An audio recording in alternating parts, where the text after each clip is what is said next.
Masechet Shabbat Daf Tzadik Tet, on va commencer à la deuxième ligne.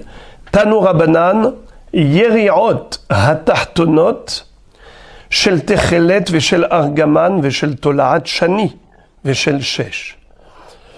Ve'elyonot Shel Maaseh Izim.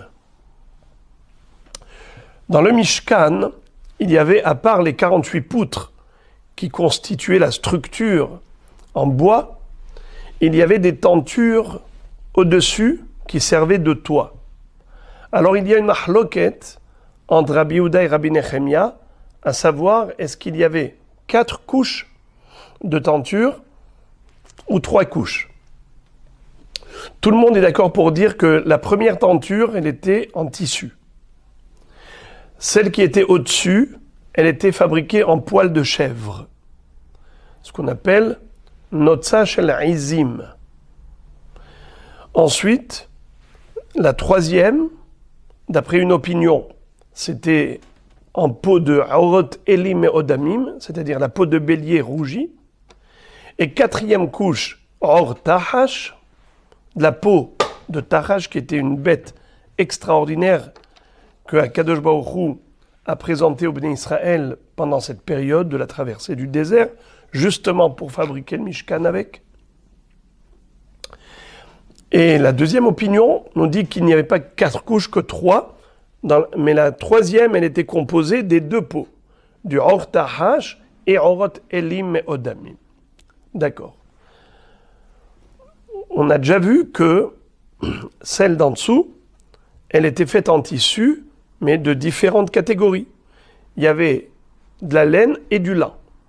La laine était colorée en 3 couleurs, Tchelet, Tolaat Shani et Argaman. Techelet, Argaman, Tolaat Shani. Du bleu azur, pourpre et du rouge écarlate. Tandis que le shesh, ça veut dire du lin. Donc il y avait un mélange de lin et de laine dans ces tentures. Yeriot Hatachtonot. Alors, les tentures qui étaient en dessous, qui étaient visibles de l'intérieur du Mishkan. Shel Techelet, Shel Argaman, Shel Tolaat Shani, Shel Shesh. Ve'elyonot, la deuxième couche, la tenture qui était au-dessus de la première. Shel Maaseh Izim, c'était fait avec du poil de chèvre. Et la fabrication de ces 2 catégories de tentures faisait appel à beaucoup d'intelligence. Mais on nous dit Ugdola chochma sheneemra ba'elyonot yoter mima sheneemra batachtonot. La chochma requise pour les yeriot ha'elyonot était encore plus importante que celle qui était requise pour les tachtonot. Quelle est la preuve? Deilu batachtonot, car pour les tentures inférieures, Ktiv, il est écrit Chol Isha, Hachmat Lev, Beyadeha Tavu.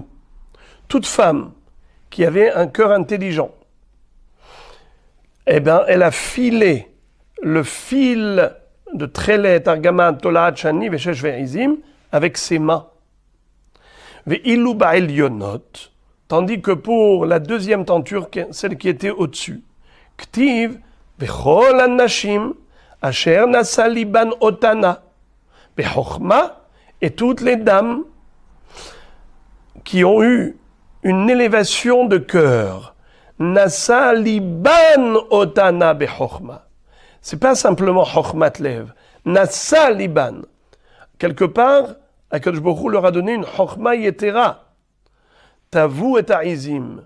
Eh bien, ces femmes-là, Asher Nasa Libam Otan, Bechochma Tavu et Aizim. Elles ont filé le poil de chèvre. Vetania, Mishum Rabbi Nechemia, Shatouf Ba'izim, Vetavu Minaizim. Ce qui était extraordinaire, c'est que après avoir lavé le poil de chèvre sur la chèvre même, eh bien, elles ont filé le fil avec des fibres de poil de chèvre tout en étant sur la chèvre.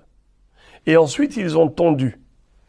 On parle ici de chèvres qui ont de très longs poils. Très bien. Mais maintenant, on va revenir à notre Mishnah. La Mishnah nous avait dit que le moshit, quelqu'un qui transmet un objet d'un reshut hayachid à l'autre reshut hayachid via reshut harabim, par exemple deux balcons, d'un balcon à l'autre, eh bien, on n'est chayav que dans la mesure où les deux reshut hayachid, les deux balcons, sont sur la même façade, le même immeuble qui surplombe le reshut harabim. Mais si c'était deux maisons, deux immeubles l'un en face de l'autre, et on transmet un bâton, par exemple, d'un balcon à l'autre, eh bien on n'est pas tour. Pourquoi ? Car le din de Moshit, on l'apprend du Midbar. Lorsque les Lévi'im allaient démonter le Mishkan pour le déménager, le transporter vers le nouveau campement, alors on démontait ici pour remonter ailleurs. Lorsqu'on allait charger les 4 calèches, les 4 chariots qui étaient sous la gouverne de Béné Merari, c'est Béné Merari qui était responsable du transport des poutres. Il y avait 48 poutres qu'il fallait placer sur les 4 calèches. Eh bien, comment ça se passait ? Il y avait un Lévi qui était par terre, il prenait la poutre, il la transmettait au Lévi qui était sur la calèche. Donc du reshut harabim au reshut hayachid. Évidemment pas pendant le Shabbat. Et après, le Lévi qui était sur la première calèche allait transmettre à un autre Lévi qui était sur la deuxième calèche. Donc, qu'est-ce qui se passait à ce moment-là ? Moshit, on transmettait d'une main à l'autre. Mais d'un reshut hayachid à l'autre reshut hayachid qui était dans la continuité, dans la même lignée, et non pas au reshut harabim, non pas à la calèche qui était parallèle, celle qui était dans la même lignée, et non pas celle qui était à côté, parallèle. De là, on apprend que la transmission d'objets pendant Shabbat peut rendre passible de korban khatat que la personne qui a transmis d'une main à l'autre, d'un balcon à l'autre, mais qui était sur la même façade, dans la même continuité, exactement comme les calèches qui étaient l'une derrière l'autre. Et c'est là qu'on se transmettait les poutres. Le Lévi qui était dans la première calèche transmettait au Lévi qui était dans la deuxième calèche, pour qu'il les installe là-bas. Mais jamais on ne transmettait d'une calèche qui était là à l'autre qui était parallèle. D'accord. Maintenant, la Gemara va rentrer dans des détails qui sont assez complexes.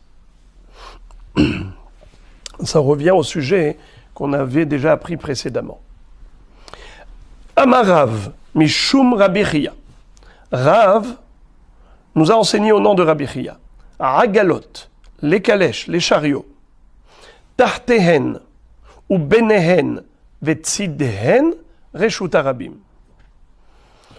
Sous le chariot, entre les chariots et sur le côté des chariots, reshut harabim. Tout ça est considéré comme étant un domaine public. Amar Abaye, ben agala le agala, kimlo orech agala, vekama orech agala, hamesh amot.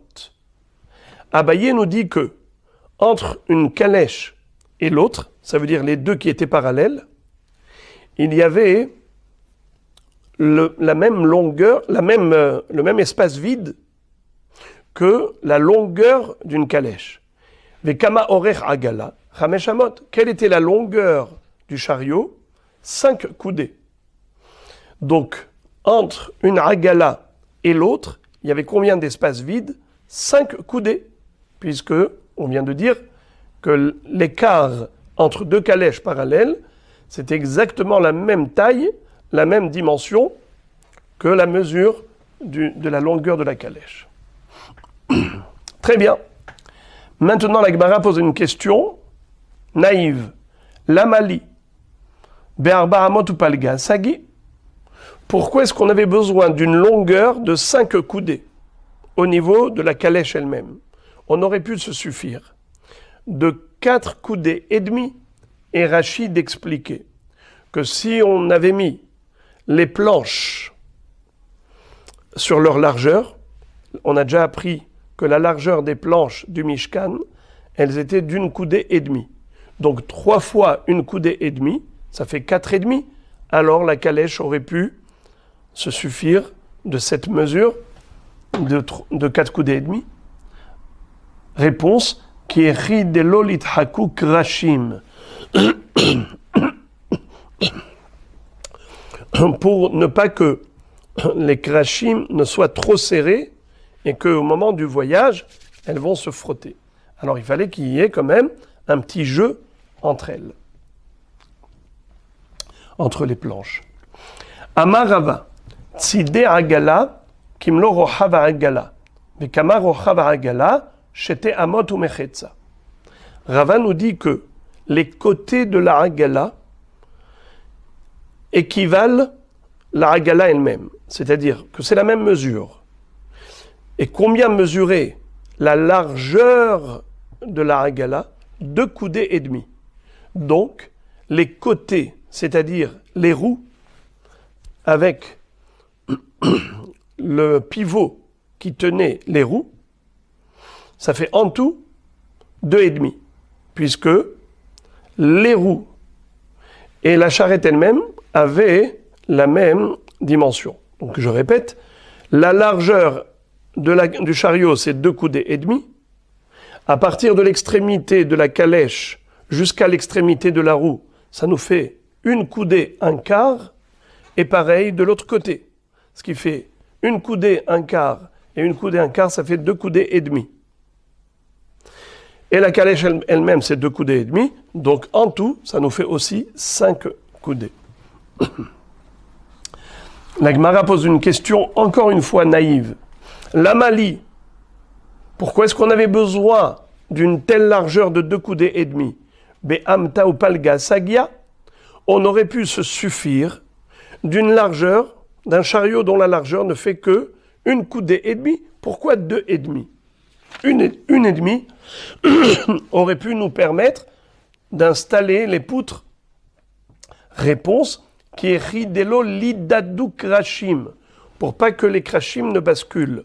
Car les poutres, si elles ne sont pas posées sur un endroit stable, eh bien en roulant, elles auraient pu tomber à droite et à gauche. Donc il fallait que la poutre qui mesurait 10 coudées et un minimum d'assises. C'était combien? C'était 2 coudées et demi sur lesquelles étaient posées les poutres. Alors la Gemara pose la question, elle dit Ela de kaimalan derech reshut arabim shesh esre ama anan de gamrinan la mimishkan de mishkan hamesare havai. Alors la Gemara se demande, on a un principe selon lequel on dit que la largeur du Reshut Arabim doit être au minimum de 16 coudées. Or, ces 16 coudées, d'où on les a apprises?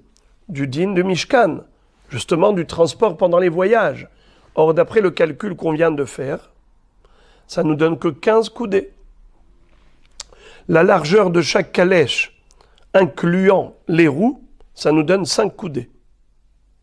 Puisque la largeur de la calèche, c'était 2 coudées et demi, mais avec les roues, c'est encore 1/4 d'un côté et 1/4 de l'autre, ça fait en tout 5. L'intervalle entre les calèches était de combien? Les intervalles, on a dit, l'intervalle était de 5 coudées. Alors 5 plus 5 plus 5, ça fait 15. Comme on arrive à 16, Amta yetera havai, de hava ka'e ben levi, de chimishtal fe krashim, avanakit lehu. La coudée supplémentaire, c'est pour permettre au Ben Lévi, puisque c'était les Lévi'im de la famille de Merari, qui étaient responsables du transport des poutres, il fallait qu'ils suivent la calèche et qu'ils surveillent pour réajuster les planches au moment où, pendant le voyage, elles risquaient de tomber. Alors, pour aller les redresser, il fallait qu'ils puissent s'introduire entre les planches. Eh bien, c'est la raison pour laquelle il fallait une amas supplémentaire, une coudée supplémentaire, pour permettre aux Lévi de s'introduire là-bas. Donc 15 coudées plus une, étant donné qu'un homme occupe une largeur de amas, d'une coudée. C'est la raison pour laquelle il en fallait 16. Alors, juste, je vous invite à étudier le Tosfot d'Ibur Amatril Lamali. C'est un Tosfot extraordinaire.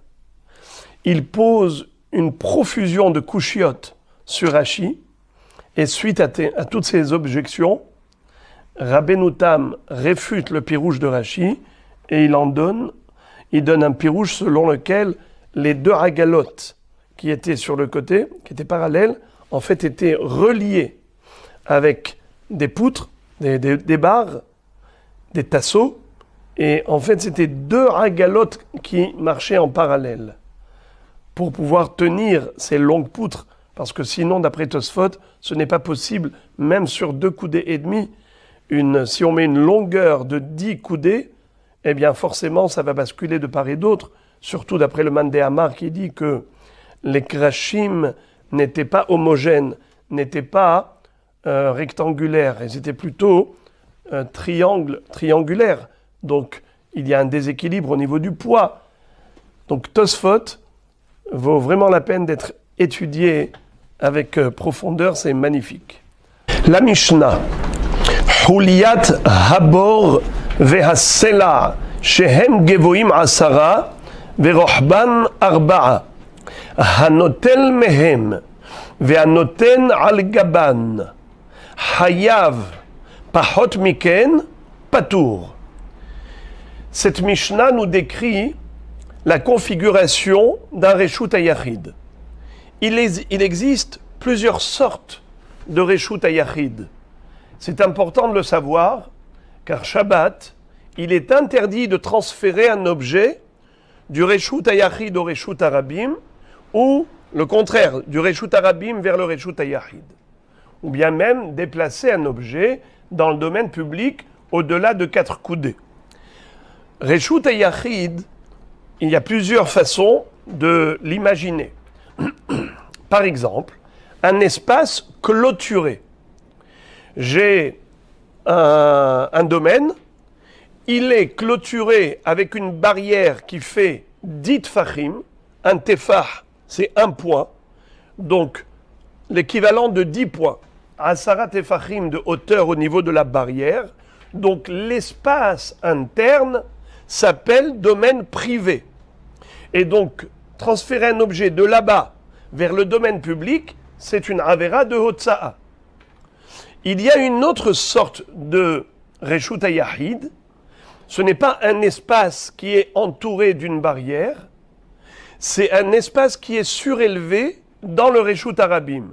Exemple, on est dans le Reshut HaRabim. Vous avez les poubelles qui sont dans la rue. Elles font 10 tfachim de haut. Elles font 4 tfachim par 4 tfachim de large. Venez, on va dire comme ça pour arrondir. Un tefach égale 10 cm. Donc 10 tfachim, ça fait 1 mètre. 1 mètre de hauteur. Avec une colonne qui fait une surface de 40 cm par 40 cm. 4 tfachim de chaque côté. 40 cm par 40 cm. Eh bien, la surface qui est dessus, ça s'appelle Reshut HaYachid. Quelqu'un qui va prendre un objet qui se trouve par terre et il le met dessus, eh bien, qu'est-ce qu'il a fait? Il a fait Hotza'a. Il a fait rentrer un objet qui était dans la rue, domaine public, et il a déposé sur un hamoud qui est domaine privé. Car dès le moment où on a un écart de 10 tfachim à partir du sol, et qu'on a une surface de 4 tfachim par 4 tfachim, ça s'appelle Reshut HaYachid.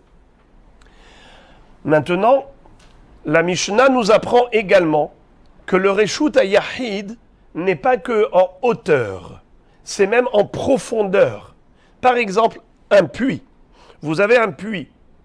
Dans ce puits-là, on a 10 fahim de profondeur et une surface de 4 par 4 fahim, 40 cm par 40 cm. Celui qui prendrait un objet de la rue et y jette à l'intérieur, il a fait la avera, la melacha de Hotza'a. Puisqu'il a fait rentrer un objet du Reshut Arabim, il a introduit dans le Reshut Hayahid. Alors, je répète, le Reshut Hayahid, il peut être soit en profondeur, soit en hauteur. Maintenant, ce que cette Mishnah va nous apprendre, on va parler de moitié-moitié. C'est comme ça que la Gemara va expliquer. 50-50. C'est-à-dire 5 tfahim en profondeur et avec une margelle, c'est-à-dire un rebord autour du puits. Comme vous voyez les puits, vous voyez comment c'était les puits? Il y a une margelle tout autour du puits et vous tirez le seau qui est dans la poulie qui rentre à l'intérieur. C'est un rebord. Alors imaginons un puits qui ne fait que 50 cm de profondeur dans la terre, mais quand vous êtes dans la rue, vous ne voyez que 50 cm de la margelle, de rebord, le rebord. Alors maintenant, si on a 5 tfahim, c'est-à-dire 50 cm de hauteur, et aussi 5 tfahim de profondeur, 5 plus 5 égale 10 tfahim, eh bien à l'intérieur, qu'est-ce que c'est? Reshut Hayahid. Donc Reshut Hayahid, ce n'est pas seulement en hauteur, ce n'est pas seulement en profondeur, ça peut être aussi un assemblage des deux. On verra dans la Gemara. Alors commençons la Mishnah. Huliat habor vehasela shehem gevoim asara verohban arba'a hanotel mehen vehanoten al gabban hayav pachot miken patour. Traduction de Huliat Habor. Huliat Habor, c'est la margelle, c'est le rebord autour d'un puits. Et pourquoi ça s'appelle Huliat? Parce qu'en général, on récupérait de la terre du puits, de la profondeur du puits qu'on a creusé, pour faire le rebord. Avec ça, on fabrique, avec de la terre, on fabrique le rebord. Huliat Habor, ou bien Hassela. Sela, c'est quoi? C'est un rocher. Tu as un rocher, une pierre, qui est dans le Reshut Arabim. Elle fait combien? Gevoin Asara. Que ce soit la Hulia, ou que ce soit le Sela, qui sont Gevoim Asara. Qu'est-ce que ça veut dire Gevoim Asara? Qui ont une hauteur de 10 tfachim. Verohban Arba'a. Et dont la largeur est de 4 tfachim. Hanotel mehen, ve'anoten al gaban, celui qui a pris de là-bas un objet et il a déposé dans le Reshut Arabim, où il a fait l'action inverse. Il a pris un objet du Reshut Arabim et il a déposé sur la Hulia ou sur le Sela, le rocher. Hayav, cet homme doit apporter un korban expiatoire, korban hatat, car il a fait la avera Shabbat de Hotza'a. Pachot mikan patour. Si, par contre, nous avons une dimension qui est inférieure à 10 fahim de hauteur, ou bien inférieure à 4 fahim de largeur, peu importe quelle était la réduction. Si la réduction était au niveau de la largeur, de la surface, ou bien que la réduction soit au niveau de la hauteur, si on a moins que ces mensurations, eh bien ça ne s'appelle pas Reshut Hayahid. Et si ça ne s'appelle pas Reshut Hayahid, il n'y a pas de Melacha.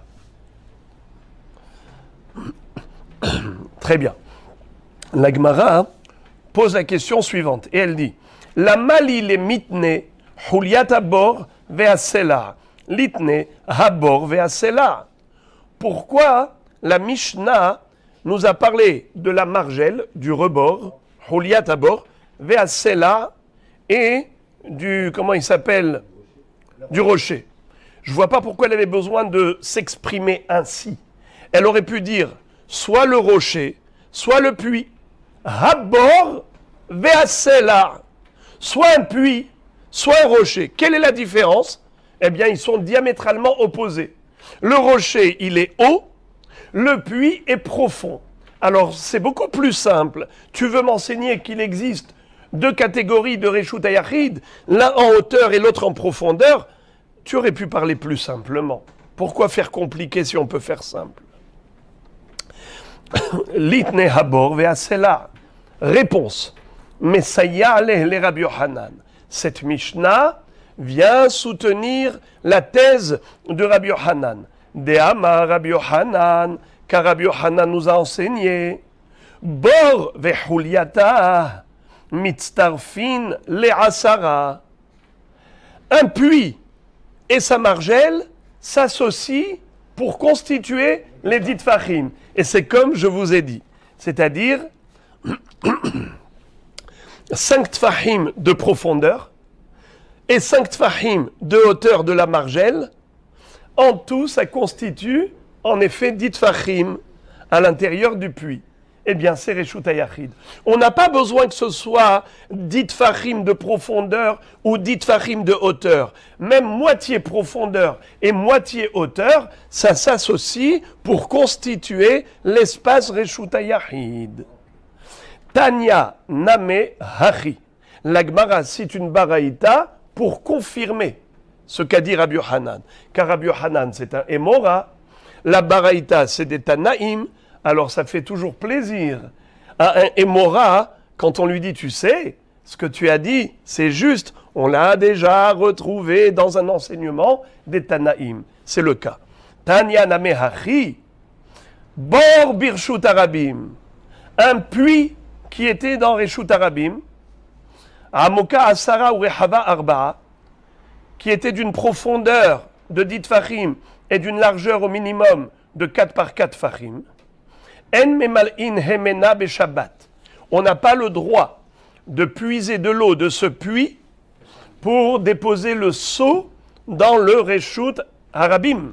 Parce que le seau avec lequel tu vas puiser de l'eau, d'où tu as pris l'eau?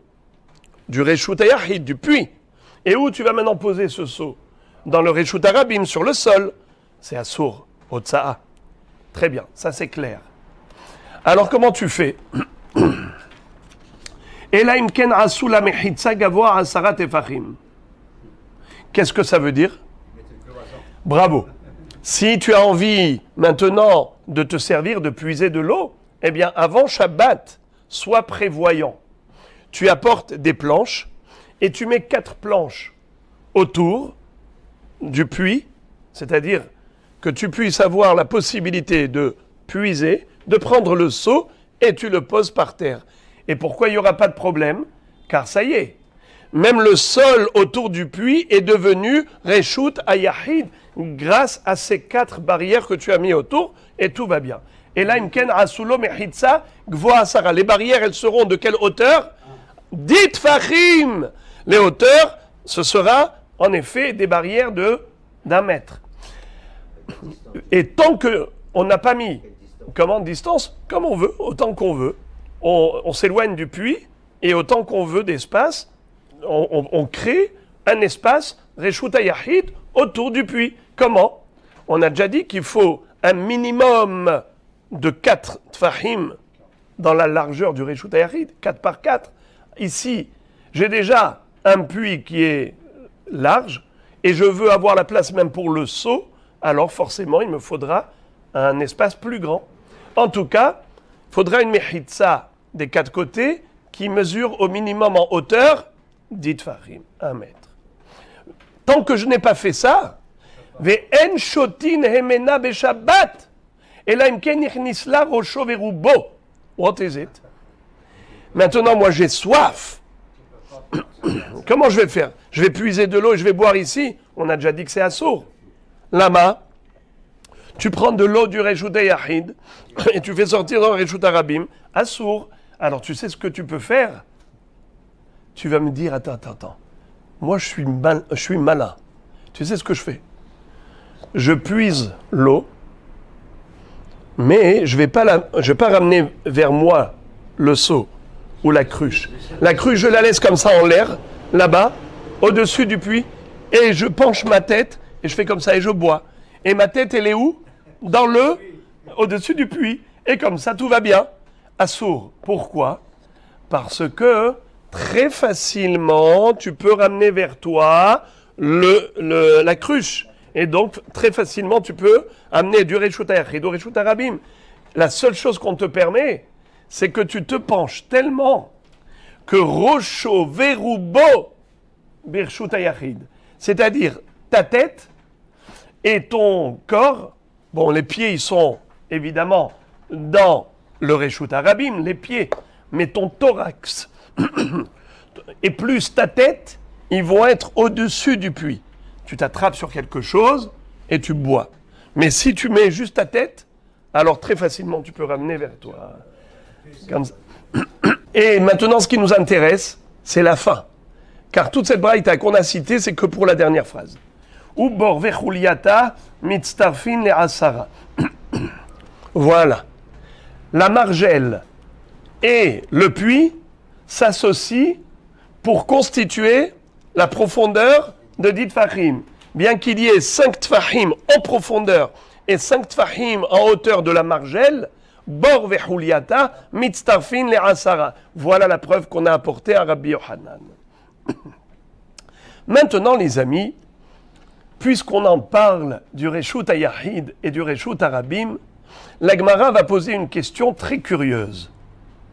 Ba'amine Rav Mordechai Merava. Amud Birshut HaRabim, Gavoa Asara, Verahav Arba'a, Vezarak Venach Al Gabav. Mahu. Quel est le din? Demande Rav Mordechai Arava.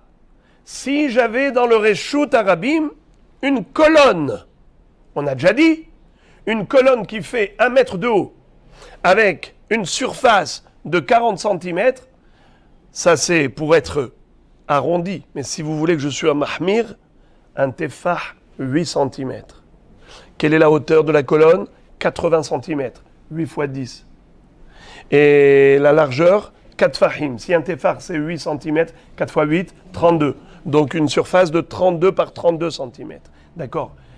Alors, ça s'appelle Reshut HaYachid, n'est-ce pas? Une hauteur de 10 tfachim et une largeur de 4 fachim par 4 fachim dans la surface, ça s'appelle Reshut HaYachid. On a déjà dit que de prendre un objet de là et de le poser ici, assour, nachon, eh bien, Moray Verabotai, regardez la question qu'il lui pose. Il lui dit, quel est le din si j'ai pris un objet, je l'ai lancé du Reshut HaRabim et il a atterri sur la colonne? Alors il lui dit, pourquoi tu te poses la question? Il s'explique, regardez. Il dit, Maou, quel est le din? Miamrinan, est-ce qu'on va dire, Hare Akira Be'isur, Ve'are Hanaha Be'isur? C'est quoi la Akira? C'est le déplacement. C'est quoi un Naha? C'est la chute, l'atterrissage. Nous savons que une melacha de Hotsa'a est constituée de 3 éléments, 3 actions. D'abord, tu déplaces l'objet du Reshut HaYachid. Ensuite, tu le transfères au Reshut HaRabim.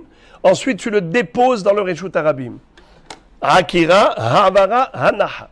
Alors, il lui dit, d'une part, on peut dire qu'il est Hayav, parce que la Akira, elle est Bechiyuv, la Hanaha est Bechiyuv. C'est-à-dire, ça provient d'un Reshut HaYachid, et ça atterrit sur un Reshut, ça provient d'un Reshut HaRabim, et ça atterrit dans le Reshut HaYachid. Donc on a les 2 composantes de la Melacha de Hotsa'a. Akira Bechiyuv, Hanaha Bechiyuv, Hine. Ou bien, regardez ce qu'il lui dit. Odilma, ou peut-être, Kevan Dememakom Pitur Ka'atia Lo. Puisque l'objet a survolé le Reshut HaRabim, donc il a forcément traversé ce qu'on appelle Makom Ptor. C'est quoi le Makom Ptor? Un lieu neutre. C'est quoi ce lieu neutre? Je vous ai plusieurs fois rappelé la notion de makom ptor, c'est-à-dire lorsque nous avons pendant Shabbat l'occasion de lancer un objet, par exemple un chewing-gum. Un chewing-gum, je le lance et il se colle sur le mur vertical et ça fait en effet 4 amotes, mais ça a collé dans une hauteur au-dessus de dit Fahim. Hayab ou Patour? Patour. Pourquoi? Car où est-ce que le chewing-gum s'est arrêté? Non pas en dessous de dit Fahim, qui est Reshut Arabim, mais au-dessus de dit Fahim, qui est Makom Ptor, qui est un lieu neutre. Alors, il lui a dit, quand tu lances un objet, si on fait arrêt sur image, regarde comment ça se passe. L'objet, si tu le lances de domaine public, et il arrive sur la colonne qui est dans le Reshut Arabim, bravo, forcément, il est monté plus haut. S'il est monté plus haut que dit Fahim, alors regardez ici, la colonne elle est là, d'accord? Allez, je vais prendre ça, c'est la colonne. La colonne est là. Voyez-vous? Je pose ici. Mais quand je lance, que se passe-t-il? Pour que ça puisse atterrir là, forcément, l'objet, je l'ai lancé plus haut qu'un mètre, plus haut que dit Fahim. Car sinon, il ne peut pas atterrir ici. Si ça reste à l'intérieur de dit Fahim, il bloque ici, il retombe. S'il atterrit ici, forcément, il est monté plus haut que dit Fahim. Or, nous avons une règle, c'est qu'au-dessus de dit Fahim, c'est Makom Ptor. Alors il lui dit, c'est vrai que la Akira, c'est Bechiyuv. C'est vrai que la Hanaha, c'est Bechiyuv. Mais le transfert de propriété, c'est d'une propriété à l'autre, du domaine privé au domaine public. En attendant, ça a traversé Makom Ptor. Alors peut-être que Bémet, on n'est pas tour. Dans le sens où, il ne faut pas se référer qu'au début et à la fin de l'opération. Il y a également la traversée du milieu. Et puisque l'objet a traversé forcément un Makom Ptor, alors peut-être qu'il n'est pas tour. C'est la question qu'a posée Rav Mordechai à Rava. Donc, si je reprends... Alors regardez la réponse qu'il lui dit, qu'il lui donne. Regardez ça. Amarle, matnitinhi. Qu'est-ce que ça veut dire? Il lui a dit, mais c'est une Mishnah. Quoi, tu n'as pas appris les Mishnayot? Bon. Attache à Rav Yosef, il a posé la même question à Rav Yosef. Amarle, matnitinhi. Il lui a répondu, mais c'est une Mishnah, tu n'as pas appris les Mishnayot? Attache à Abaye, Amarle, matnitinhi. Il lui a dit la même chose. Abaye lui dit quoi, tu n'as pas étudié les Mishnayot? Amarlehu, kulechu, beruka dehadade tafitu. Il leur a dit, vous tous, vous avez la même salive dans la bouche. Vous me donnez tous la même réponse. C'est quelle Mishnah? Regardez, ils lui ont dit, Amroulé ve'at lotisbera. Pourquoi toi, tu ne connais pas cette Mishnah qui dit, ve'atnan hanotel mehen, ve'anoten al gaban, hayav. Qu'est-ce que ça veut dire? Ils lui ont dit, mais il y a une Mishnah qui dit clairement que quelqu'un qui prend un objet du sol et il le pose sur le Selah. Vous vous rappelez le Selah de la Mishnah? Qu'est-ce qui se rappelle? C'est quoi Selah? Le rocher. Nachon? Eh bien, on a appris que celui qui prend un objet, qui le pose sur le rocher, il est chayav. Alors c'est quoi ta question? Quelle différence y a-t-il entre poser ou bien lancer? C'est autodavar. Nachon? Alors à Botaï, c'est comme ça qu'ils lui ont répondu, en lui disant, c'est pas shoot qu'il est chayav. On comprend même pas ta question. Alors quel était le sens de sa question? C'est bizarre. On parle ici d'un Hémora qui connaissait par cœur les Mishnayot, n'est-ce pas? Si nous ce soir on a appris la Mishnah ensemble déjà, eh bien lui aussi il la connaissait. Alors quel est le sens de sa question et quelle va être la réponse? Mais Tosfot sont très étonnés de cette question de Rav Mordechai. Car nous avons déjà vu dans Daf Vav une mahloket entre Ben Azai et Hachamim à propos de quelqu'un qui est sorti du magasin à Motzi Mihanut les Platia derer sitio. Ce bonhomme a transféré un objet qui était dans le Reshut Hayachid et il l'a emmené au Reshut Arabim, mais en traversant une carmélite qui est Makom Ptor Minatora. Là-bas, Chachamim ont dit qu'il est Chayav. C'est que Ben Azaï qui disait que Mehaler Ke'omed Dami. Ben Azaï disait qu'en marchant, on fait arrêt sur image. C'est comme s'il est sorti du Reshut HaYachid et il a été maniach l'objet dans le Reshut, dans la Carmélite, dans le sitio, et après du sitio, il a repris l'objet et il l'a emmené au Reshut HaRabim. Mais s'il était Zorek, Mechanout, les platia derrière sitio, même Ben Azaï est d'accord qu'il est Chayav. Tout le monde est d'accord que le fait que l'objet ait traversé un Makom Ptor, ce n'est pas une raison pour le dispenser. Car le principal, c'est la Akira Bechiyuv, Bemakom Chiyuv, et Hanaha Bemakom Chiyuv. Alors pourquoi Rav Mordechai se pose la question? Tosfot explique qu'ici, Rav Mordechai parle d'un cas très précis. C'est que le bonhomme a pris l'objet et il l'a jeté en l'air et ensuite il est tombé en oblique sur le hamoud. Qu'est-ce que ça change?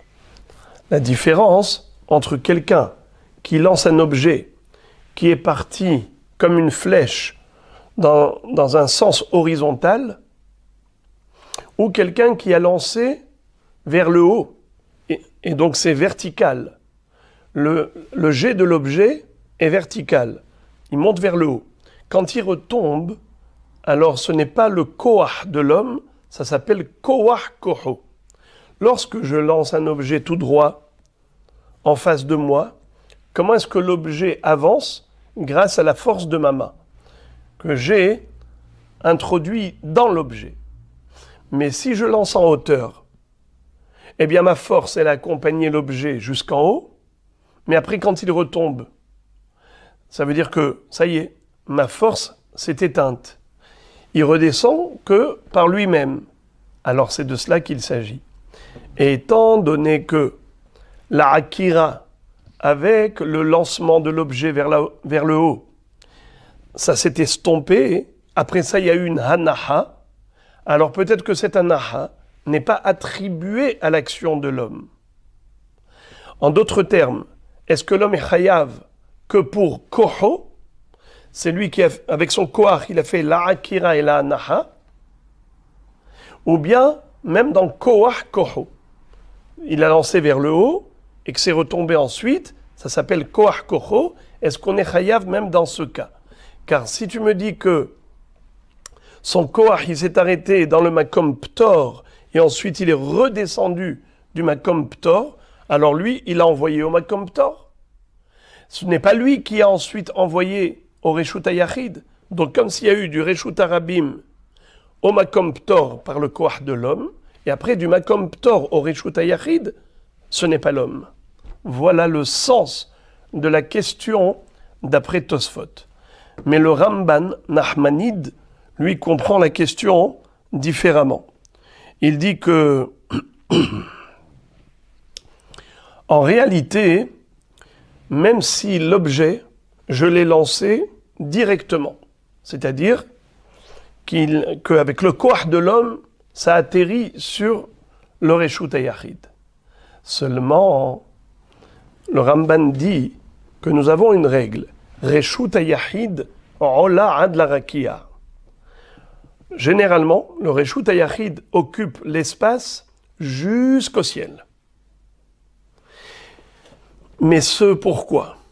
Pourquoi le Reshut HaRabim s'arrête au niveau de Asarat Efachim? L'atmosphère du Reshut HaRabim s'arrête à Asarat Efachim, alors que le Reshut HaYachid, ça monte jusqu'au ciel. Qu'est-ce qui fait la différence? Le Ramban explique que nous avons une halakha le Moshe Sinai qui consiste à dire Gud asik mechitzata. Tire et fait monter les mechitzot. C'est-à-dire que virtuellement, les clôtures du Reshut HaYachid, les murs, les barrières, on les tire et on les fait monter jusqu'au ciel.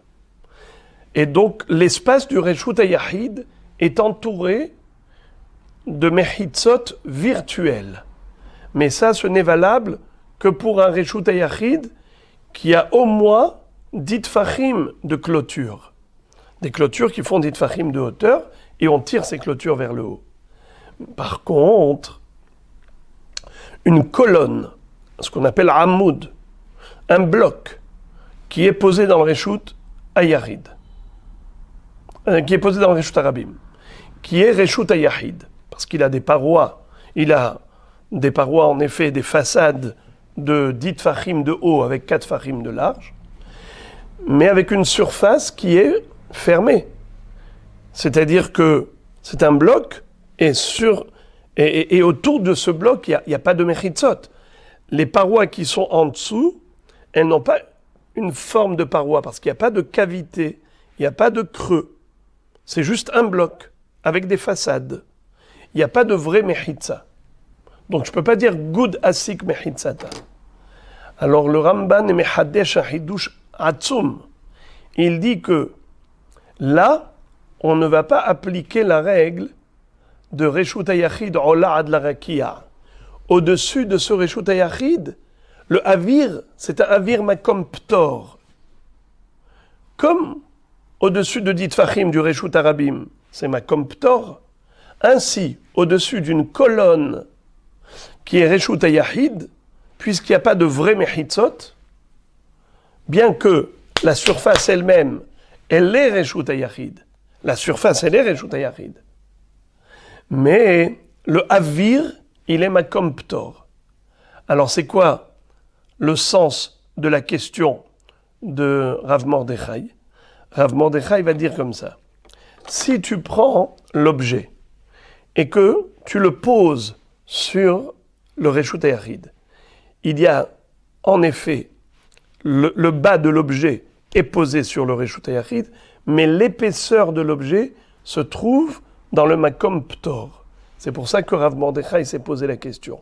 C'est extrêmement subtil, c'est-à-dire que toujours sur une colonne qui est Reshut Hayachid, on se pose la question, quel est le din par rapport à un objet qu'on a posé là-bas? Est-ce il s'appelle posé sur le Reshut Hayachid, et donc il est chayav, ou bien on va dire que non, puisque la partie de l'épaisseur de l'objet se trouve dans un makom pito, peut-être qu'il est patour. Donc il y a deux façons de comprendre la question de Rav Mordechai, soit comme Tosfot, soit comme Ramban Nachmanide. Ça change tout. Mais quelle fut la réponse qu'on lui a donnée? Alors il a été posé la question à 3 hachamim. Ata, d'abord il avait posé la question à Rava. Rava lui a répondu, Amarle matnitinhi. C'est la Mishnah qu'on a apprise, la Mishnah qu'on vient d'apprendre dans le Hamoud Aleph. Huliat abor ve'asela Shem gvoim asara ve'rochban arba'a anoten mehen ve'anoten al gaban hayav pachot miken patour. Donc il est écrit clairement que si tu as pris un objet et tu l'as posé sur cette colonne, tu es chayav al sela qui était gavoa asara ve'rachav arba. Il n'y a pas de mechitzot. Donc on a compris d'après le Ramban, la réponse, c'est que l'objet, il est posé sur la colonne, et tout de même on a dit chayav. On ne tient pas compte de cette philosophie de dire que puisque le avir, il est makom ptor, il serait pas tour. Pas du tout, puisqu'il est posé sur makom chiyuv. Ça c'est d'après Ramban Nachmanide. Et d'après Tosfot, quel est le sens de la réponse? Tosfot explique que la question c'était quoi? C'est qu'il a lancé l'objet vers le haut, et ensuite c'est retombé. Alors, quelle est la preuve de notre Mishnah? Notre Mishnah, elle ne parle pas d'un cas de Zorek a priori. Elle parle de quelqu'un qui a pris l'objet, il a déposé là-bas. Tosfot disent non. La kavana de la Mishnah, quand elle a dit Hanoten al-Gaban, c'est pas seulement Noten al-Gaban avec la main en posant gentiment. Non. Même dans le cas où il a lancé vers le haut, et que c'est retombé sur la colonne, Hayav. C'est comme ça que Rava a compris la Mishnah. Comme quoi, dans tous les cas de figure, on est Hayav. Peu importe, qu'on soit Moshi, Zorek, toujours Hayav. C'est la raison pour laquelle il lui a dit, la réponse à ta question, elle est évidente. il a été posé la question à Rav Yosef. Ata, il est venu, Shailel et Rav Yosef, il a posé la question à Rav Yosef. À Marley, il lui a répondu également, Matnitinhi. Mais c'est la Mishnah que l'on a apprise, la même Mishnah. Ata Shailel et Abaye, il a été posé la question à Abaye. À Marley, il lui a répondu la même chose, Matnitini. C'est la Mishnah que nous avons apprise qui dit que Hanoten al-Gaban, celui qui poserait sur un rocher qui fait 10 tfachim de haut et une surface de 4 tfachim, il est chayav. Alors je vois pas ta question. Alors il leur a dit, Amarlehu, kulechu beruka de hadade tafitu. Vous tous, vous avez la même salive, vous répondez la même chose. Une expression. Amarle ve'at lotisbera. Ils lui ont dit, mais quoi? Toi, tu n'es pas d'accord avec nous? Mais c'est ce que veut dire la Mishnah. Comment tu peux comprendre sinon la Mishnah? Ve'atnan, hanotel mehen, ve'anoten al-gaban, hayav. C'est écrit clairement que s'il a déposé sur le hamoud, il est chayav. Amarle où? Il leur a dit, dilma matnitin bemahat. Il leur a dit peut-être que la Mishnah parle de mahat. Qu'est-ce que ça veut dire mahat? D'une aiguille. Et donc l'aiguille, c'est pas forcément par le haut qu'elle est arrivée. Peut-être qu'elle est arrivée par le bas, et donc elle n'est jamais rentrée dans le makom ptor. Elle n'a jamais dépassé les 10 tfachim de hauteur, puisqu'elle est très fine, l'aiguille.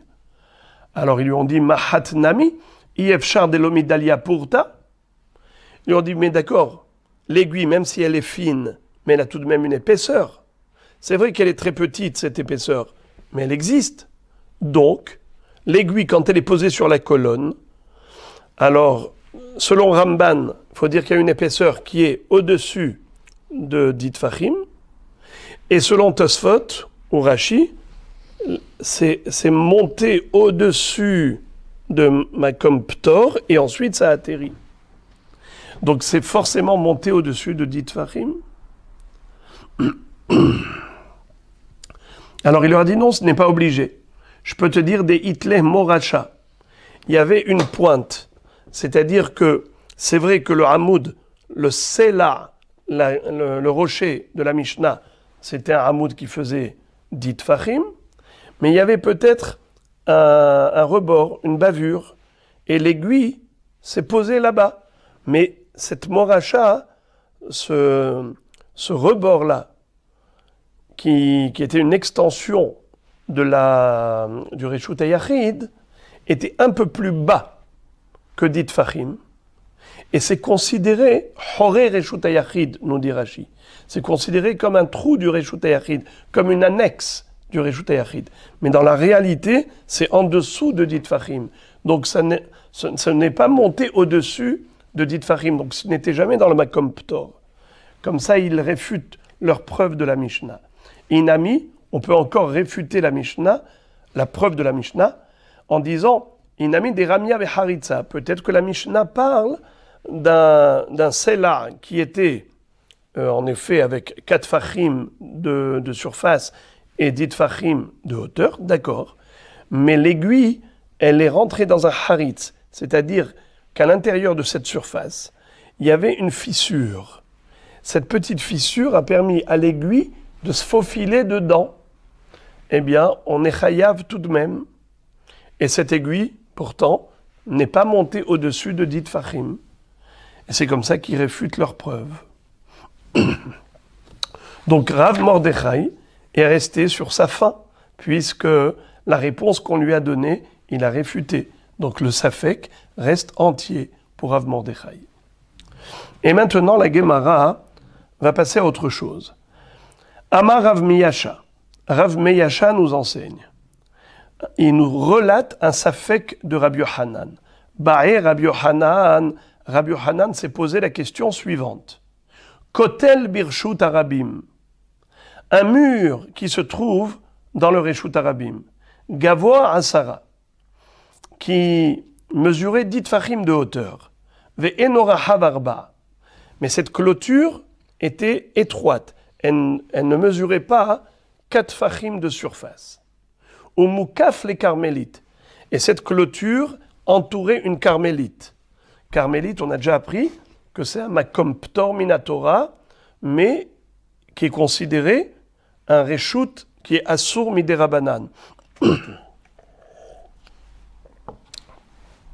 Carmélite, c'est la contraction de 2 mots. Ke armélite, comme une veuve. Une veuve, elle est ni mariée, ni vierge, ni betula, ni nesua. La même chose. Carmélite, c'est ni reshut hayachid, ni reshut harabim. C'est makom ptor minatora, mais assour midérabanan de transporter dans ce reshut. Alors maintenant, on avait par exemple un champ agricole où il n'y a pas de circulation. C'était un espace ouvert. Donc, comment ça s'appelle? Carmélite. Maintenant, on a encerclé cet endroit, on l'a entouré d'une clôture.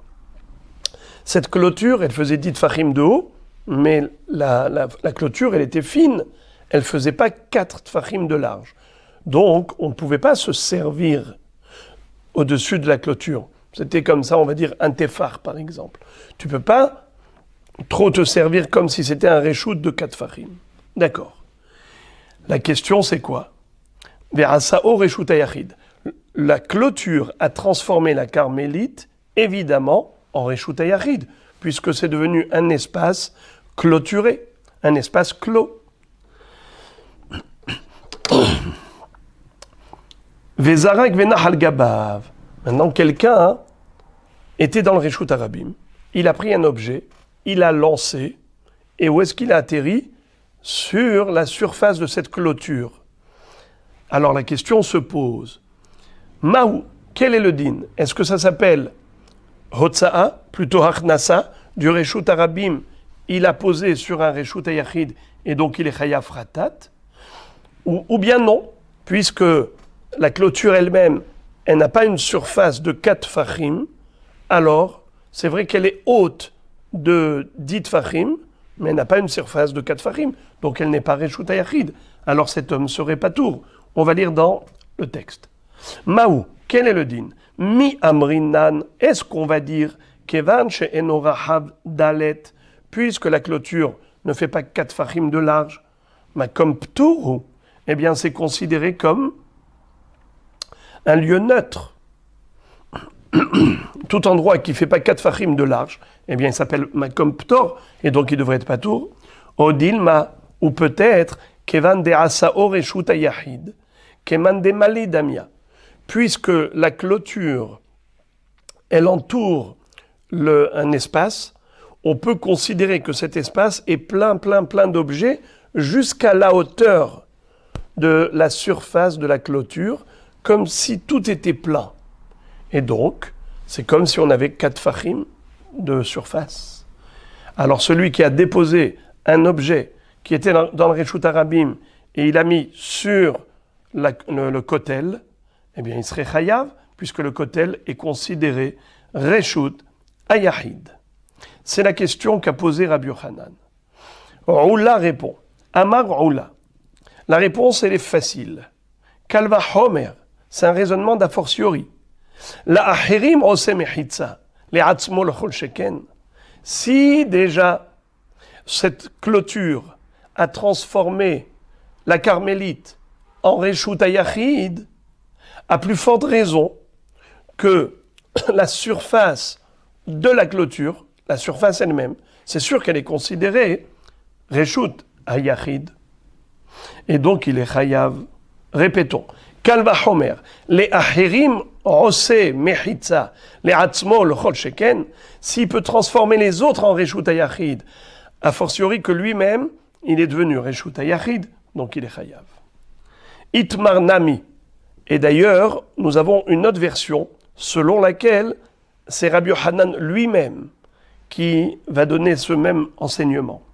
Amar Rav Chiya bar Ashi, Amar Rav, Chen Amar Rav Yitzchak, Amar Rabbi Yochanan, Kotel birshut harabim, gavoa asara, venora havarba, umukav le karmelit, ve'asao reshut hayachid, hazorek venach al gabav, hayav, Pourquoi? La acherim ose mechitza le'atzmo lechol sheken. Ça veut dire que tout ce qu'on avait dit avant, comme une question de Rabbi Yochanan et une réponse de Roula, maintenant la Gemara nous cite une autre version selon laquelle ça ne s'est pas fait en deux temps, que Rabbi Yochanan a posé une question et Roula a répondu. Rabbi Yochanan lui-même nous enseigne d'emblée cette halakha, à savoir qu'une clôture de Reshut HaYachid, même si elle est fine, quelqu'un qui aurait déposé sur la clôture un objet, eh bien c'est comme s'il a pris du Reshut HaRabim et il a déposé sur un Reshut HaYachid. Et il est chayav. Maintenant, la Gemara nous cite encore une ba'ya de Rabbi Yochanan. Ba'i Rabbi Yochanan. Rabbi Yochanan s'est demandé, il s'est posé la question, quel est le din Bor Tisha ve'akar mimenu Hulia ve'ishlima le'asara. Si quelqu'un avait un puits dans le Reshut HaRabim, c'est-à-dire le Reshut HaRabim, on le sait, c'est un domaine public. Mais si dans le Reshut HaRabim, il y a un puits dont la profondeur est de 10 tfachim et la largeur elle est de 4 tfachim, une surface de 4 tfachim. On a déjà dit que ça s'appelle Reshut HaYachid. Et on n'a pas le droit de transférer des objets du puits au Reshut HaRabim ou du Reshut HaRabim dans ce puits. Regardez la question ingénieuse de Rabbi Yochanan, extraordinaire. Il va poser la question suivante. Quel serait le din dans le cas où la profondeur du puits n'était que de 9 tfahim? Il y avait là-bas au fond une pierre, une plaque de pierre qui faisait un tefah d'épaisseur et qui faisait 4 par 4 tfahim. Donc une surface de 4 par 4 tfahim et une épaisseur d'un tefah. Qu'est-ce qu'a fait le bonhomme? Il a soulevé cette plaque en creusant, donc il est arrivé, c'est-à-dire il a soulevé cette plaque, et quand il a soulevé cette plaque, qu'est-ce qui se passe? Maintenant, on a une profondeur de 10 tfachim dans ce puits. Qu'est-ce qu'il est devenu ce puits? Reshut HaYachid. Question, est-ce qu'en prenant cette plaque et en la posant sur le Reshut HaRabim, est-ce que cet homme sera hayav ou patour? Si on va d'après le début, au début il n'y avait que 9 tfahim. Ce n'était pas un Reshut HaYachid. Mais si on va d'après la fin, c'est-à-dire une fois qu'il a retiré, qu'est-ce que c'est? C'est Reshut HaYachid. Alors on peut dire que il est chayav parce qu'en même temps qu'il soulève, en même temps ça devient Reshut HaYachid. Et en même temps que ça devient Reshut HaYachid, il a soulevé. Alors, peut-être qu'il est chayav. C'est ça le safek. Est-ce qu'on va d'après le début? Et au début, ce n'était pas un Reshut HaYachid. Donc même s'il a posé dans le Reshut HaRabim, il a sorti que d'une carmélite, il n'a pas sorti d'un Reshut HaYachid. Ou bien on va dire que non. Étant donné que par cette action, ça devient Reshut HaYachid, et en devenant Reshut HaYachid, il fait cette action, ce qu'on appelle Bahadeh Hadadeh, ça se fait ensemble, alors peut-être que oui, il est chayav. On va relire ça dans les mots. Bae Rabbi Yochanan. Rabbi Yochanan se pose la question. Bor Tisha. Il y avait un puits de 9 tfachim de profondeur. Ve'akar mimenu Hulia. Et il a sorti de là-bas une margelle, une épaisseur, comme j'ai dit, une pierre. Ve'ishlima le'asara. Et maintenant, la profondeur du puits a été complétée à 10 tfachim. Mahu. Quel est le din? Est-ce qu'il est chayav ou patour? Akirat hefetz ve'asiyat mechitza bahadeh hadadeh ka'atu ou mihyav. Le déplacement de la pierre et la fabrication du puits, la fabrication de la mechitza du puits, ça arrive en même temps et donc il est chayav. Olo mihyav. Ou bien on va dire non, il est patour puisque quand il avait pris, à ce moment-là, il n'y avait pas encore une profondeur de 10 tfachim. Donc il n'a pas pris du Reshut HaYachid. Premier safek de Rabbi Yochanan. Et après, il nous expose un deuxième safek, en disant comme ça. Ve'im timtse lomar, kevan de lo have mechitza asara me'ikara lo mihyav, même si tu vas me répondre par rapport à mon safek précédent en me disant on va d'après le début. Et donc au début, qu'est-ce que c'était? Une carmélite, ce n'était pas un Reshut Hayachid. Donc en tirant la pierre de là-bas, il est pas tour. Si tu vas me dire ça, hein, j'ai un deuxième safek. Voici le safek. Bor Yud venatan letocha hulia umiata mahu. Imaginons quelqu'un qui est dans le Reshut Harabim et il a cette plaque de pierre dans la main. D'accord? Et il la jette dans un puits qui avait une profondeur de 10 tfachim. Le puits, il avait une profondeur de 10 tfachim. Mais maintenant, la profondeur s'est réduite avec cette pierre. Il n'y a plus 10 tfachim. Si tu vas d'après le début, si on dit qu'on va d'après le début, alors dans le cas précédent, il doit être patour. Mais dans le cas suivant, il doit être hayav. Car au moment où il a jeté la pierre, à ce moment-là, il était quoi le trou? Reshut Hayachid. Ou bien on va dire que non, qu'il n'est pas tour. Pourquoi? Puisque maintenant, en atterrissant au fond du puits, le puits n'a plus dit tfachim. Et puisqu'il n'a plus dit tfachim, eh bien, peut-être qu'il n'est pas tour, puisqu'il a détruit le Reshut Hayachid. Alors dans les mots, Veim timtse lomar kevan delo ave mechitza asara, me'ikara lo michyav, bor yud, un puits de 10 tfachim, venatan etora hulia ou mi'ata, et il a mis dedans une hulia, il a réduit la profondeur. Maou, quel est le din? Anahat hefetz vetsiluk mechitza, bahade adade kaatu. Le dépôt de l'objet et la réduction de la mechitza, ça arrive en même temps, et donc il est chayav, puisque au moment où il a déposé l'objet, c'était encore Reshut Hayachid, Olo michyav, ou bien on va dire non, il n'est pas tour. Pourquoi? Puisque en même temps qu'il a déposé, il a détruit le Reshut Hayachid.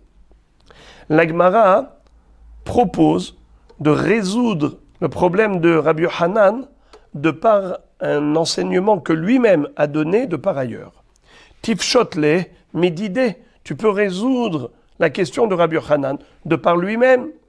Dit Nan, puisque lui-même Rabbi Yochanan a enseigné de par ailleurs, par rapport à une Mishnah. La Mishnah nous dit comme ça.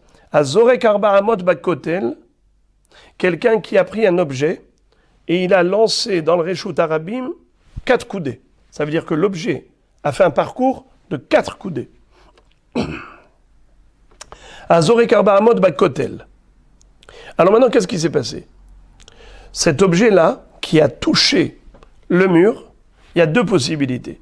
Soit il a atteint le mur au-dessus de 10 tfachim, soit il a atteint le mur en dessous de 10 tfachim. Comme vous le savez, en dessous de 10 tfachim, c'est l'atmosphère du Reshut Harabim. Au-dessus de 10 tfachim, c'est l'atmosphère de Makom Ptor. Alors qu'est-ce que dit la Mishnah? Les marla me'asara tfachim kezorek ba'avir. Les mata me'asara kezorek ba'aretz. Ve'azorek ba'aretz arba amot chayav. Si il a lancé, que ça a touché le mur au-dessus de 10 tfachim, il est pas tour. Pourquoi? Parce que c'est comme ba'avir makom ptor, au-dessus de 10 tfachim, il n'est pas tour.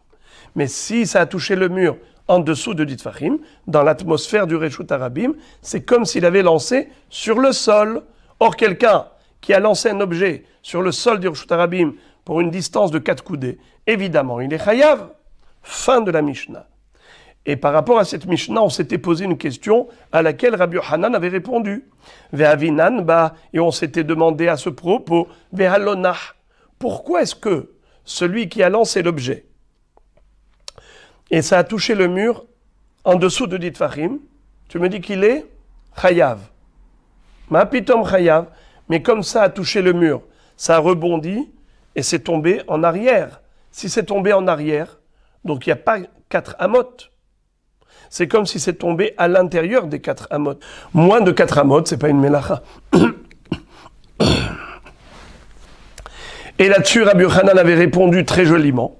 Ve'amar Rabbi Yochanan, bidvela shmena shaninu. Qu'est-ce que ça veut dire? On parle ici, non pas d'un objet quelconque qui peut rebondir. On parle d'une figue mielleuse qui colle au mur. comme un chewing-gum qui colle au mur. Et donc, ce n'est pas retombé en arrière. C'est resté collé au Arba Amot. Maintenant, regardez la question. Ve'amai. Qu'est-ce que Rabbi Yochanan nous a répondu? Qu'on parle d'une figue mielleuse qui est restée collée au mur. Mais malgré tout, ça ne résout pas le problème. Pourquoi est-ce qu'il serait chayav? Hakame ma'et me arba amot. Mais pourtant, l'objet, c'est vrai qu'il est collé sur le mur qui fait arba amot de distance, mais l'objet, il a une épaisseur. La figue, elle a une épaisseur. Cette épaisseur se trouve à l'intérieur des arba amot. Et donc, ça réduit la distance. Donc, si tu vois que l'objet qui est posé réduit l'espace, là aussi, au niveau de la margelle, au niveau de la pierre qu'on a lancée à l'intérieur du puits, cette roulia, tu vois qu'elle a réduit la profondeur. Et malgré tout, qu'est-ce qu'on devrait dire? Chayav. Exactement comme la figue, bien qu'elle colle au mur, mais on devrait être patour puisqu'elle réduit l'espace de Arba Amot.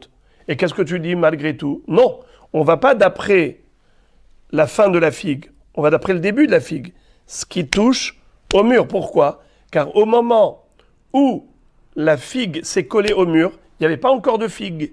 Donc la figue a touché le mur qui était à la limite de la distance de Arba Amot. Pareil, la pierre va toucher la profondeur du puits où il y avait 10 tfachim de profondeur. Alors quel est le problème de Rabbi Yochanan? Pourquoi est-ce qu'ici, il se pose la question au niveau de la pierre qui est au fond du puits et il ne se pose pas la question par rapport à la figue? La réponse, Hatam lo mevatelle, Acha mevatelle. La figue, il ne va pas la laisser tout le temps là-bas contre le mur, tandis que la pierre, il va la laisser là-bas au fond du puits. C'est ça la différence. Rabbi Yochanan s'était posé la question que par rapport à la choulia du bord, parce qu'ici, en effet, comme il va laisser là-bas définitivement la pierre au fond du puits, donc maintenant c'est un puits qui est réduit. Alors on se pose la question, est-ce qu'on va d'après le début ou d'après la fin? Mais au niveau de la figue, il n'y a pas de question. C'est sûr que on considère que cette figue, elle est collée à un mur qui est à une distance de Arba Amot. Et on ne peut pas dire que la figue a réduit la distance, car la figue ne va pas rester collée au mur. Donc il n'y a aucune comparaison. Baé Rava. Dans le même ordre d'idée, la Gemara nous expose un safek que Rava se demandait, qui ressemble à celui de Rabbi Yochanan. Zarak daf venach al gabi etedot mahu. Imaginons que dans le Reshut Arabim, il y avait par exemple des piquets, des pieux, des barres comme ça qui étaient plantées dans le Reshut Arabim, une à côté de l'autre. Mais au-dessus, il n'y avait pas une surface plate. Alors, ce n'est pas considéré Reshut Hayachid, bien que ces piquets étaient d'une hauteur de 10 tfachim, mais on ne peut rien faire dessus. Maintenant, qu'est-ce qu'a fait le bonhomme? Il a pris un plateau. Il a pris une plaque qui faisait 4 par 4 tfachim, il a posé dessus. C'est sûr que maintenant, c'est devenu Reshut Hayachid, puisqu'on peut se servir dessus. Alors celui qui prendrait un objet du Reshut Arabim et poserait sur cette plaque, il serait chayav. Mais la question se pose, quel est le din avant d'avoir posé la plaque? Est-ce que le simple fait de poser la plaque pendant Shabbat sur ces pieux, sur ces poteaux, eh bien, c'est considéré qu'en même temps qu'il fabrique le Reshut Hayachid, eh bien, il a déposé un objet dans le Reshut Hayachid. Regardez la question. Ba'i Rava, Zarak Daf, quelqu'un qui a lancé cette plaque qui faisait 4 par 4 fachim, Venach al gabi etedot, qui a atterri sur les piquets. Mahu, quel est le din? Quel est le din? La Gemara demande, Maïkami Bariale, c'est quoi cette question que se pose Rava? Anahat hefetz ve'asiyat mechitza bahade hadade ka'atu. La question qu'il se pose, c'est est-ce qu'il est chayav ou patour quand il a jeté la planche sur les piquets?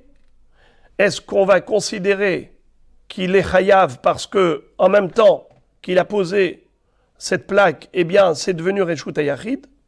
Ou bien on va dire non, puisque au début ce n'était pas un Reshut HaYachid, alors il a posé une plaque sur un endroit qui n'est pas Reshut HaYachid.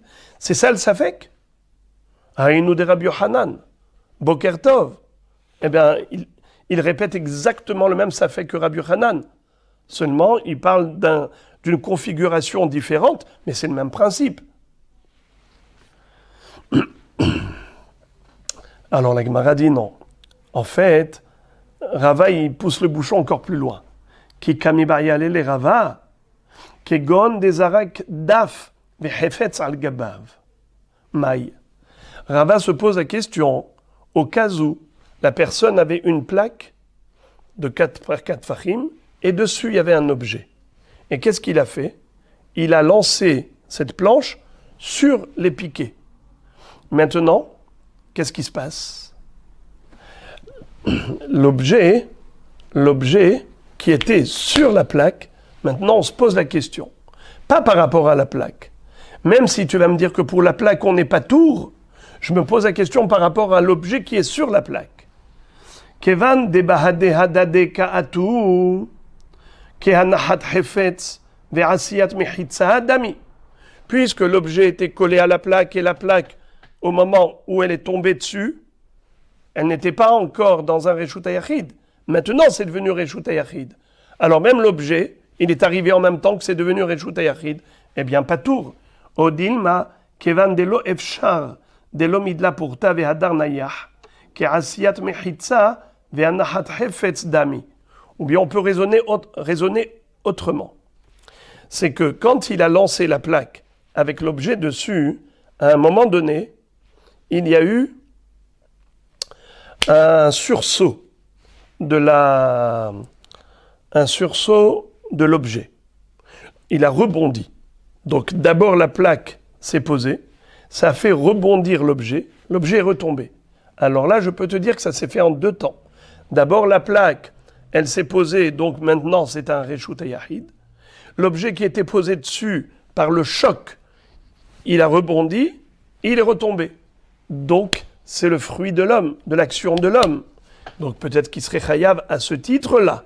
C'est comme ça que Rava se posait la question, et la Gemara laisse cette question en suspens, en disant Teko, Tishbi yetaretz kushiot ou bayot, jusqu'à ce que Eliyahu Navi vienne nous résoudre tous les problèmes qui sont restés en suspens.